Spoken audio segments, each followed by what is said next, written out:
শাপলাকলির পক্ষে ভোট চাচ্ছেন এনসিপি নেতা আরিফুল ইসলাম। দর্শক, এই মুহূর্তে আমরা রয়েছি রাজুক ট্রেড সেন্টারে, যেটি কিনা নিকুঞ্জ 2 অবস্থিত, এবং সেই সেন্টারে কিন্তু ব্যবসায়ীদের কাছে দোকানে দোকানে গিয়ে জামাত এনসিপি মনোনীত 11 দলীয় জোট প্রার্থী আরিফুল ইসলাম আদিব কিন্তু শাপলাকলির পক্ষে ভোট চাচ্ছেন, এবং তিনি তার নির্বাচনী কার্যক্রমের অংশ হিসেবেই কিন্তু এই ভোট চাচ্ছেন। এবং তার সাথে রয়েছেন এনসিপি জামাত সহ 11 দলীয় জোটের নেতাকর্মীরা, তারা কিন্তু তার সহযোগী হিসাবে অবস্থান করছেন এই ট্রেড সেন্টারে, এবং তিনি ভোটারদের কাছে গিয়ে কিন্তু ভোট চাচ্ছেন, অর্থাৎ ব্যবসায়ী যারা রয়েছেন তাদের কাছে তিনি তার প্রচারণার যে অংশ হিসাবে লিফলেট রয়েছে এবং তার যে ইশতেহারগুলো রয়েছে সেই ইশতেহার হিসেবে কিন্তু সেই লিফলেটটি তিনি তাদের কাছে বিতরণ করছেন, এবং একই সাথে তিনি ভোট প্রার্থনা করছেন। দর্শক, আপনাদের যদি জানিয়ে রাখি, এই আসনে বিএনপি মনোনীত প্রার্থী হিসেবে রয়েছেন এস.এম. জাহাঙ্গীর হোসেন, এবং তিনি কিন্তু আরিফুল ইসলামের প্রতিদ্বন্দ্বী হিসেবে রয়েছেন। এছাড়া কিন্তু স্বতন্ত্র প্রার্থী হিসেবে রয়েছেন মহিউদ্দিন রনি, এবং রয়েছেন হাত পাখা মার্কারও প্রার্থী রয়েছেন। এছাড়াও কিন্তু বেশ কয়েকজন, মোট 10 জনের মতো প্রার্থী কিন্তু এই আসনে রয়েছেন, এবং ত্রয়োদশ জাতীয় সংসদ নির্বাচনে এনসিপির এবং জামাত জোট মনোনীত 11 দলীয় জোটের প্রার্থী হিসাবে এই ঢাকা 18 আসনে নির্বাচন করছেন আরিফুল ইসলাম, এবং তিনি কিন্তু দলটির অর্থাৎ এনসিপির কেন্দ্রীয় একজন নেতা।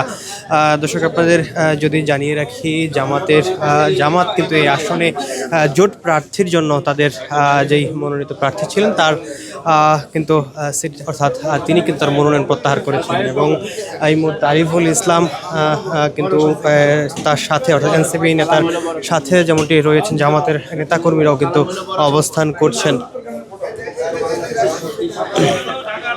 রাজুক ট্রেড সেন্টার নিকুঞ্জ 2 অবস্থিত, এবং সেই ট্রেড সেন্টারেই তিনি শাপলাকলির পক্ষে ভোট চাচ্ছেন ব্যবসায়ী এবং যারা ক্রেতা রয়েছেন তাদের কাছে।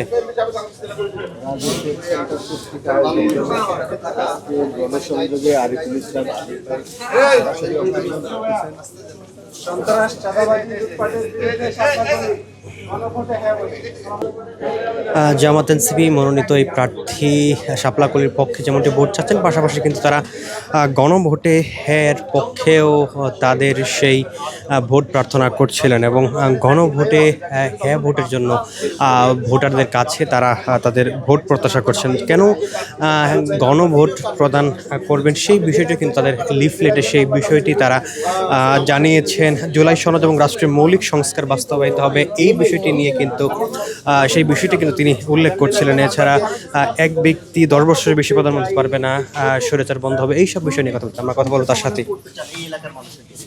ফার্স্ট যেটা দরকার সেটা হচ্ছে যে ঢাকা 18 বা উত্তরা বললে আমাদের সামনে চকচকে উত্তরা মডেল টাউনের ইমেজটা সামনে আসে, কিন্তু এটা আসলে ঢাকা 18 আসনের মাত্র 10%। অধিকাংশই উত্তরখান, দক্ষিণখান, খিলখ্যাতে যারা থাকেন কিংবা তুরাগের সাইটে তারা কিন্তু নাগরিক সেবা থেকে আসলে বঞ্চিত।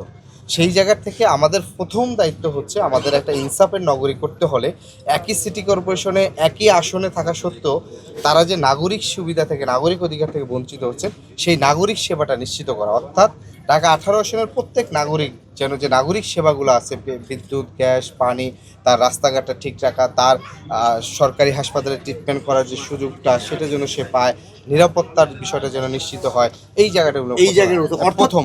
অর্থাৎ আপনি শুনছিলেন ইনসাফের রাষ্ট্র গঠন।